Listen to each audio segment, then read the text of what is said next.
सुबह का वक्त है। GHQ यानी जनरल हेडक्वार्टर से एक टेलीफोन आता है। एक बूढ़ा बाप टेलीफोन रिसीव करता है और एक ऑफिसर कहता है, सर मुबारक हो, आपके बेटे ने जामे शहादत नोश किया है। और उनसे पूछता है, सर आपके बेटे का जस्ते हाकी कहाँ लाया जाए? तो बाप कहता है, पहले मुझे बताओ कि मेरे बेटे ने सीने पर गोलियां खाई हैं या पीठ पर। अगर मेरे बेटे ने सीने पर गोलियां खाई हैं तो इसका जस्ते हाकी चकवाल ले आओ, और अगर इसने पीठ पर गोलियां खाई हैं तो इसे वहीं पर दफन कर दो। अस्सलाम वालेकुम दोस्तों, मैं हूं मलिक आदिल और आप देख रहे हैं मलिक हब यूट्यूब चैनल। अगर आपको कभी मियाँ वाली, चश्मा बैराज और DI खान वाले इलाकों की तरफ सफ़र करने का मौका मिला हो तो आपको मरकजी सड़क के साथ साथ वक्फे से बहुत सी ऐसी कब्रें मिलेंगी कि जिनके ऊपर पाकिस्तान का कौमी परचम लहरा रहा है। ऐसे ही कुछ मनाजर हमें रावलपिंडी से चकवाल जाने वाली GT रोड पर भी दिखाई देते हैं, और यही आलम पाकिस्तान के दीगर शहरों और कस्बों का भी है, जिसके चश्मदीद गवाह आप में से मुतअद्दिद लोग हो सकते हैं जिन्हें रास्तों पर सफ़र करने का गुज़श्ता 6-7 सालों में यकीनन मौका मिला होगा। मरकजी सड़कों के अलावा इन शहरों और देहातों के वस्त में ऐसे कब्रिस्तान मौजूद हैं जहां ऐसी लातादाद कब्रें हालिया 8-9 सालों में बनी हैं। ये कब्रें दहशत गर्दी के खिलाफ लड़ी जाने वाली हालिया जंग में पाक फौज के नौजवान अफसरान और सिपाहियों की हैं। वाज़िया रहे कि इतनी कब्रें हमें सन 1965 में होने वाली पाक भारत जंग में भी दिखाई नहीं दी, जितनी दहशत गर्दी के खिलाफ होने वाली जंग में जा बजा नजर आने लगी हैं। और यकीनन पूरे पाकिस्तान में फैली हमारे नौजवान फौजियों की ये कब्रें इस डू मोर के मुतालबे की कुल्ली खोल कर रखने के लिए काफ़ी हैं, जो हम में से अक्सर बेशतर आलमी क़ुव्वतों की जानिब से किया जाता रहा। गो कि आज हमारा मुल्क कामयाबी से अमन और इस्तेहकाम के रास्ते की जानिब रवां दवा है, मगर इस अमन को पाने के लिए हमने गुज़श्ता 2 दहाइयों से बहुत भारी कीमत चुकाई, जिसके नतीजे में बेशुमार माओं की गोदें उजड़ी, बहुत सी बहनें अपने भाइयों के प्यार से महरूम हो गई और बहुत से बच्चे यतीम और ख़वातीन बेवा हुई। तब जाकर कहीं हमारे मुल्क में अमन लौटा है। ये अमन हमें हमारे शोहदा के पाक लहू की बदौलत नसीब हुआ, जिन्होंने आवाम की तरफ बढ़ने वाले हर खतरे, हर गोलियों और हर खुदकश बमबार को अपने सीने पेश करके रोका। खुशकिस्मती से हमारी सरजमीन ऐसे लाजवाल जज्बों के अमीन नडर सपूतों से भरी पड़ी है कि जिनके अपने लवाकीन खानदानों की जोलियों में मासवाए आंसू और तारीकियों के कुछ नहीं बचा, मगर फिर भी उन्होंने अपने एक बेटे की शहादत के बाद अपने दूसरे बेटे को भी दहशत गर्दी के खिलाफ इस जंग में लड़ने के लिए पेश कर दिया। ऐसी ही दिलों को मोह लेने वाली एक कहानी पाक फौज के 22 साल के शहीद नौजवान अफसर लेफ्टिनेंट फैज सुल्तान मलिक शहीद की भी है, जिनके वालिद को जब GHQ यानी जनरल हेडक्वार्टर से मतला किया गया कि इनका बेटा शहीद हो गया, और मजीद जब इनसे पूछा गया कि इनका जस्ते हाकी कहाँ लाया जाए,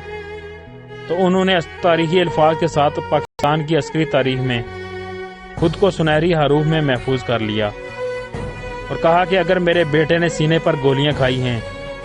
तो इसका जस्ते हाकी चकवाल ले आओ, और अगर इसने पीठ पर गोलियां खाई हैं तो इसे वहीं पर दफन कर दो। बाद अज़ां इस बहादुर बाप की यही बात दीगर बहुत से पाक आर्मी के अफसर्स के लिए न सिर्फ बाइस तकलीद और तहरीम बनी, जिसमें लेफ्टिनेंट फैज के अपने course mate captain Salman Sarwar शहीद भी शामिल हैं, जिनकी शहादत फैज की शहादत के 5 साल बाद यानी सन 2014 में हुई। बल्कि इस बात ने पाकिस्तान के इस हरबी बयानियों को भी वाज़िया कर दिया कि दहशत गर्दी के खिलाफ जंग हमारी अपनी जंग है। बहरहाल लेफ्टिनेंट फैज शहीद के वालिद की ये बात सुनकर GHQ के अफसरान ने कहा कि मुबारक हो सर, आपके बेटे ने सीने पर 22 गोलियां खाई हैं और इन्होंने 35 दहशत गर्दों को वासले जहन्नम किया है। मजीद बरा ये बात नहायत काबिल सताइश है कि पाकिस्तान के इस जरी बेटे ने शरपसंदों को शिकस्त देकर इनसे 2 संगला पहाड़ियों यानी सर कम्बर और ज़र सर पर पाकिस्तान का सब्ज़ हिलाली परचम कामयाबी से लहराया, जिनके जरिए शरपसंद पूरी महमद एजेंसी का कंट्रोल संभालते थे। बाद अज़ा पाक फौज के शेर ने अपनी ज़ेरे क़यादत लड़ने वाले सिपाहियों को आगे बढ़कर न सिर्फ दिलेराना रहनुमाई की, बल्कि अपने एक जख्मी सिपाही यासीन को भी खुद अपने हाथों में उठाकर पहाड़ से नीचे लाया। جس نے بعد ازاں پشاور CMH میں جام شہادت نوش کیا۔ اور یہاں یہ بات بھی آپ کے گوشے گزار کرنا نہایت ہی ضروری امر ہوگا کہ 11 جون سن 2009 میں آپریشن کے دوران شہید ہونے والے اس کم سن افیسر نے 2 دنوں سے کھانا نہیں کھایا ہوا تھا، کیونکہ تب محمد ایجنسی کے حالات کافی خراب تھے اور اس کی وجہ سے فوڈ سپلائی کی ترسیل بھی بند تھی۔ لیفٹیننٹ فیض کم عمری سے ہی اپنے ملک اور قائد اعظم محمد علی جناح سے والہانہ عقیدہ رکھتے تھے اور ان کے سامنے روز قیامت سرخرو ہونے کے خواہش مند تھے، جس کا اظہار ایک بار انہوں نے اپنے چھوٹے بہن بھائیوں سے ان الفاظ میں کیا کہ قائد اعظم محمد علی جناح جب اللہ تعالیٰ کے حضور حاضر ہوں گے تو اللہ تعالیٰ انہیں بولیں گے ویل ڈن جناح، اور جب میں جاؤں تو میری خواہش ہے کہ مجھے چلو یہ نہ بولیں کہ ویل ڈن فیض، مگر اتنا تو ضرور کہیں گے ویل اٹمپٹڈ فیض۔ لیفٹیننٹ فیض کی خواہش کیسے پوری نہ ہوتی؟ ان کی والدہ جو ہمیشہ اپنے بیٹے کو باوضو ہو کر دودھ پلاتی تھی۔ لیفٹیننٹ فیض کی والدہ اپنے بیٹے کی شہادت کے 8 سال گزر جانے کے بعد بھی وہ الفاظ بھول نہیں پائی جو انہوں نے اپنی شہادت سے 1 رات قبل اپنی والدہ سے آخری فون کال پر کہے، امی جان آپ ایک فوجی کی بہو ہیں، ایک فوجی کی بیوی اور ایک فوجی کی ماں ہیں، اگر آپ میرے بارے میں کوئی ایسی ویسی خبر سنیں تو صبر کا پہاڑ بن جانا۔ لیفٹیننٹ فیض کی والدہ نے اپنے بڑے بیٹے کے انہیں الفاظ کی لاج کیا خوب نبھائی کہ اپنے واحد چھوٹے بیٹے کو بھی پاک فوج میں بھیج دیا، اور آج وہ کیپٹن حبیب سلطان ملک اس وقت بھی خیبر ایجنسی کی پہاڑیوں پر اپنی ڈیوٹی پر نہ صرف موجود ہیں بلکہ اپنے بھائی ہی کی یونٹ میں ان کی شاندار عسکری تاریخ کو مزید آگے بڑھا رہے ہیں، جس کا منہ بولتا ثبوت 8 جون سن 2014 کو کراچی انٹرنیشنل ایئرپورٹ پر ہونے والے اسلامک موومنٹ آف ازبکستان کے شرپسندوں کا حملہ ہے، جس میں نمایاں کردار لیفٹیننٹ فیض سلطان ملک شہید کے چھوٹے بھائی کیپٹن حبیب نے 10 میں سے 4 شرپسندوں کو واصل جہنم کر کے ادا کیا۔ یہ تو تھی ان بے شمار شہداء کے گھرانوں میں سے ایک عسکری گھرانے کی کہانی جو اس ملک کے دفاع کے ضامن سمجھے جاتے ہیں اور اس ملک سے جڑی اپنی اپنی تمام ذمہ داریاں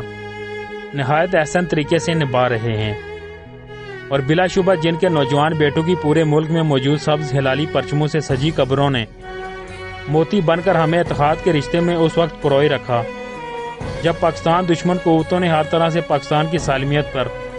پے در پہ وار کرنے کی ٹھان رکھی تھی۔ المختصر یہ ہے کہ ہمارے سکون و آرام کی خاطر آرمی کے ہمراہ گاڑیوں میں دن رات سفر کرنے والے لیفٹیننٹ فیض سلطان ملک شہید ستارہ بسالت اور ان جیسے بے شمار نوجوان افیسرز اور سپاہی ان چند ایک سالوں میں اس قوم کے صدقے دنیا سے چلے گئے۔ لہٰذا اب یہ ہمارا فرض ہے کہ ہم بھی اپنی اپنی جگہ اس ملک سے متعلق اپنے فرائض کو نہ صرف پہچانے بلکہ انہیں بخوبی سر انجام دینے کے لیے کوئی بھی کسر اٹھا نہ رکھیں،